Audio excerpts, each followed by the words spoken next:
Aujourd'hui, je vous parle d'un produit financier, d'un produit d'investissement très méconnu, bien que pourtant particulièrement efficace pour diversifier ses investissements et se protéger d'un marché boursier tendu ou baissier. Ce produit, qui peut se loger dans un contrat d'assurance vie, c'est le produit structuré. Le produit structuré, c'est un produit financier un petit peu plus complexe qu'un fonds d'investissement classique. Il en existe beaucoup, une multitude, mais moi aujourd'hui je vais vous présenter le produit structuré qu'on le retrouve le plus en ligne, dans les cabinets de gestion de patrimoine en ligne, les banques en ligne, et dans les banques classiques. Alors, à travers un produit structuré, vous allez investir sur les marchés financiers, plus précisément sur ce qu'on appelle un sous-jacent. Un sous-jacent, ça peut être une action, une obligation, un ensemble d'actions, ce qu'on appelle un indice boursier, etc., etc. Et la philosophie, avant de parler technique, la philosophie du produit structuré, en tout cas celui que je vais présenter, c'est de baisser le risque que l'on prend quand on investit sur le marché. Sur ce type de produit, vous allez le voir, on se protège, on prend moins de risques que sur un fonds d'investissement classique ou un ETF, par exemple, qui va venir simplement répliquer la performance d'un indice. Pourquoi vous embrouiller avec des explications compliquées, parce que c'est un produit au final qui est un petit peu complexe, je vais prendre tout simplement un exemple d'un produit structuré qui existe déjà. Ce produit structuré, il s'appelle M-Ambition et il est disponible dans la plupart des assurances-vie et des PER qui sont distribués, qui sont proposés par Meilleur Taux Placement. Si vous investissez dans ce produit structuré M-Ambition, il faudra s'intéresser particulièrement à la performance de l'indice S&P Euro 50. C'est cet indice qui dictera la performance que l'on va avoir, je vais vous expliquer ça juste après. Simplement pour détailler en deux mots ce que c'est cet indice, parce que c'est quand même important, le S&P Euro 50, comme on peut le voir ici, bon là vous avez la performance sur 10 ans, et donc qu'est-ce que c'est? Vous avez le texte explicatif juste là, ça mesure the performance of the 50 largest US-owned companies by float market cap, donc la performance des 50 plus grosses entreprises en termes de capitalisation de marché sur la zone euro. Donc c'est le même principe que le CAC 40, hein, sauf que là c'est pas 40 entreprises, on en prend 50, et c'est pas seulement sur la France, c'est sur la zone euro. Donc ça, c'est notre sous-jacent. Seulement, la performance que l'on va avoir en investissant dans ce produit structuré, ce n'est pas précisément la performance de sous-jacent. En fait, ici, on a un objectif de gain qui est annoncé, qui est de 10% par an. Et cet objectif de gain, il va pouvoir être réalisé ou non en fonction de la performance de l'indice. En fait, c'est assez simple. Tous les trimestres, des fois c'est tous les ans, mais là c'est une date de constatation trimestrielle, tous les trimestres, donc on va regarder si l'indice en question est à un niveau supérieur, égal ou inférieur au niveau qu'il était quand on l'a souscrit. Et en fonction de ça, on touchera ou non nos 10% de performance par an. Évidemment, quand je dis on regarde, c'est pas nous qui regardons, c'est fait automatiquement, mais il va y avoir une date de constatation tous les trimestres, ça va regarder automatiquement quel est le niveau de l'indice et est-ce qu'il est au-dessus ou en dessous de son niveau initial. Donc à partir de là, on a 4 scénarios principaux. Alors le premier scénario, alors pour tous les scénarios, je vous mettrai un schéma qui est disponible sur le site de Meilleur Taux Placement, c'est pas mes schémas, hein, mais c'est beaucoup plus simple à comprendre avec ça sous les yeux. Donc le premier scénario, c'est lorsque le cours du sous-jacent, de notre indice S&P Euro 50, dépasse son niveau initial avant la date de maturité. Ici, la date de maturité, c'est 12 ans. La date de maturité, c'est simplement le temps qui est prévu pour le produit structuré. Ça peut être 5 ans, ça peut être 10 ans, là c'est 12 ans. Dans ce cas-là, c'est très simple, vous récupérez votre investissement initial. Ce qu'il faut retenir avec un produit structuré, c'est que à partir du moment où le cours de l'indice dépasse le niveau initial auquel vous l'avez souscrit, vous récupérez votre capital. On appelle ça un remboursement anticipé. Et évidemment, vous récupérez également un certain pourcentage de gain. Dans l'exemple que je mets ici à l'écran, on va toucher 30% de performance, donc sur 3 ans, et on va récupérer notre capital initial à 100% parce qu'on dépasse le niveau initial. Pourquoi 30%? Tout simplement parce que le produit, je vous l'ai dit, a une performance de 10% par an, et que le produit a retrouvé son niveau initial au bout de 3 ans.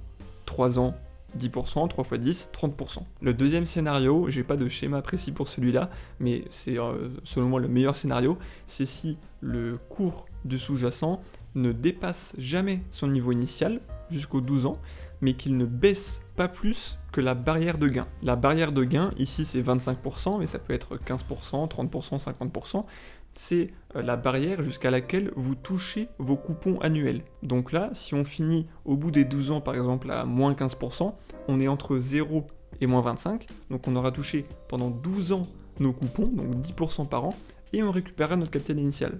Donc on aura une performance de 120%, 10 x 12, plus le capital initial. Donc là, l'avantage il est clair, c'est que vous allez toucher 10% par an, alors que le marché est baissier et vous n'aurez pas de perte en capital. Le troisième scénario, toujours favorable bien que moins souhaitable, arrive lorsque le cours du sous-jacent n'a pas retrouvé ou dépassé son niveau initial en 12 ans, mais qu'en plus de ça, contrairement au deuxième scénario, en plus de ça, il perd plus que la barrière de gain. Donc il perd ici plus que moins 25%. Dans ce cas-là, on ne touchera pas les 10% annuels, c'est le principe de la barrière de gain, c'est pour ça qu'elle existe, on ne touchera pas les 10% de performance annuelle. Par contre, on récupère l'intégralité de notre capital, sans perte en capital. Et ça, c'est bien spécifique aux produits structurés. Si vous investissez sur un ETF S&P Euro 50 ou n'importe quel ETF, si le marché fait moins 40%, vous perdez moins 40%. Là, le marché fait moins 40% et vous ne perdez rien. Et dernier scénario, évidemment le plus défavorable, vous l'aurez compris, c'est le scénario où on subit une perte en capital. Ça survient lorsque le cours du sous-jacent perd plus que la barrière de protection. Ici, la barrière de protection est à moins 50%. Là, vous aurez une perte en capital correspondant tout simplement à la performance, à la moins-value du marché, comme si vous aviez investi dans un fonds classique. Encore une fois, pour que ce scénario arrive, il faut que le marché, au bout de 12 ans, perde plus de 50% et qu'il n'ait jamais été au-dessus de son niveau initial pendant les 12 ans. Parce que sinon, par définition, vous auriez eu le remboursement anticipé. Donc c'est quand même des conditions qui sont assez rares. Heureusement. Bon voilà, je vous ai présenté le produit M rendement, donc attention, il faut bien se rappeler que tous les produits structurés ont des caractéristiques différentes. Par contre, on retrouve des composantes qui, elles, sont les mêmes. Il y a 4 grandes composantes qu'on retrouve à chaque fois, je vous les ai expliquées juste précédemment. Premièrement, c'est le sous-jacent, donc très important, le sous-jacent, c'est dans quel indice vous allez investir au final. Quel indice il faut regarder pour savoir si on va être remboursé de façon anticipée, si on va toucher ses coupons ou si on va avoir une perte en capital. Ensuite, évidemment, l'objectif de gain annuel qui est annoncé. Là, c'est 10%, des fois ça va être 4%, 8%, etc. Troisième composante très importante à regarder, c'est la barrière de protection du capital à l'échéance, ainsi que les modalités d'obtention des coupons. Donc on a vu ça, c'était la barrière de gain à l'échéance. Ici, on avait respectivement moins 50% et moins 25%, mais on peut très bien avoir une barrière de protection du capital à moins 90%, ce qui est énorme. On est beaucoup plus protégé à moins 90 qu'à moins 50, mais si on est à moins 90% en barrière de protection, la contrepartie, ça sera que les coupons annuels, donc le rendement attendu, sera plus faible, ce qui est logique. Moins de risques, moins de rendement potentiel. Et dernier et quatrième élément, la date de maturité. Savoir pour combien de temps vous pouvez être engagé au maximum. Là, c'est 12 ans, donc il faut savoir que sur ce produit-là, en théorie, vous pouvez ne pas récupérer vos fonds pendant 12 ans. Alors, ça peut être récupéré au bout de 3 ans, 5 ans, 9 ans, si vous êtes remboursé de façon anticipée, mais on peut aller jusqu'à 12 ans. Et ça, c'est une caractéristique très importante aussi de ce produit-là, c'est que les fonds, comme on dit, sont bloqués pendant un certain nombre d'années. Donc en résumé, ce produit permet d'investir sur les marchés financiers avec un filet de sécurité, matérialisé par la barrière de protection. La contrepartie aussi, c'est de ne pas forcément participer à la hausse de l'indice. Si le S&P Euro 50 ou le CAC 40 ou n'importe quel autre sous-jacent, n'importe quel autre indice connaît une très forte performance, par exemple de plus 30%, entre le moment où vous avez souscrit et le moment où il y a une date de constatation, par exemple au bout de 1 an, vous n'allez pas toucher ces 30%. Vous aurez simplement vos 10% qui étaient prévus à l'avance et vous allez récupérer votre capital au total. Par contre, ça permet d'avoir un rendement annuel fixe et connu, même en cas de baisse de marché. Quant à la fiscalité de ce type de produit, sur les gains, sur les bénéfices, en fait, elle est celle de l'assurance vie. Puisque, comme je l'ai dit en introduction de cette vidéo, le produit structuré peut être logé dans un contrat d'assurance vie. Qu'est-ce que ça veut dire, logé dans un contrat d'assurance vie? Ça veut dire que vous pouvez investir sur ce produit-là au sein de votre contrat d'assurance vie. C'est pas un contrat en plus.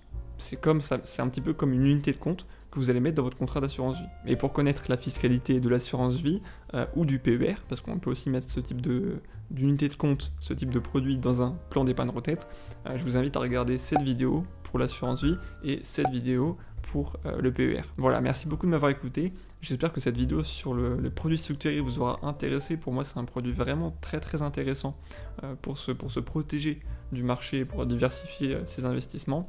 N'hésitez pas à laisser un pouce en l'air juste en dessous de cette vidéo et à vous abonner pour ne rien rater des prochaines vidéos. C'est vraiment les deux choses qui m'aident énormément et qui sont totalement gratuites et rapides. Et à partager cette vidéo à n'importe quel investisseur ou ami qui pourrait être intéressé par ce genre de contenu gratuit. À dans 2 semaines. Salut!